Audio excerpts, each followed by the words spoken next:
গো মদন দাদা, অনেক সারা, তোমাকে তো দেখাই যায় না। বল্টু, তুই তো জানিসই আমার চাপ কিরকম কাজের।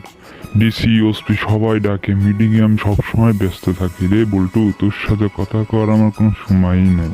ও ঠিক আছে মদন দা। যাই রে বল্টু, থাক, তুই তো জানিসই আমি বিজি মানুষ, আমার মিটিং আছে আর একটা।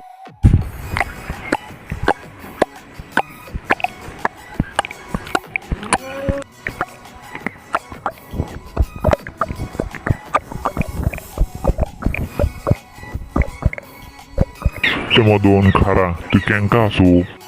কি গো দাদু, তোমার দেখছি মান সম্মান কিছুই নাই। আমি হইলাম একটা বিজি মানুষ, ডিসি ওসি মিটিং করে বেড়াই, এই সময় তুমি হঠাৎ করে আমাকে থামিয়ে দিলে। ফাজিল মিয়া, সরো সামনে থেকে।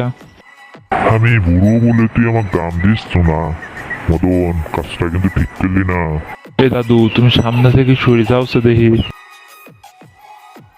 ভাই রে, গরম পড়ছে।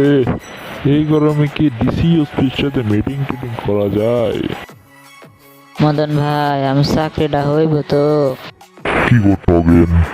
তুমি 1 লাখ টাকা দেয়া এত চাকরি চাকরি করিচ্ছ কেন? তোমার টাকা কি মারি খাবো নে? তোমার চাকরি ঠিকই হইব নে।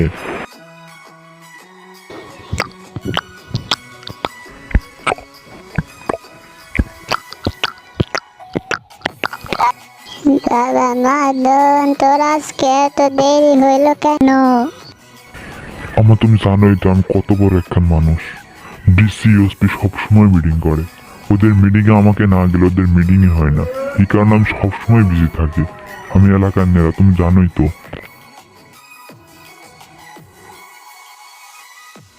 তোমার নাম মদন না হে? হ্যাঁ স্যার, আমি তো মদন। কেন, কি হয়েছে স্যার? কোনো মিটিং আছে নাকি? তোমাকে পুলিশ স্টেশন যেতে হবে, তুমি মানুষটাকে টাকা মেরে খেয়েছো।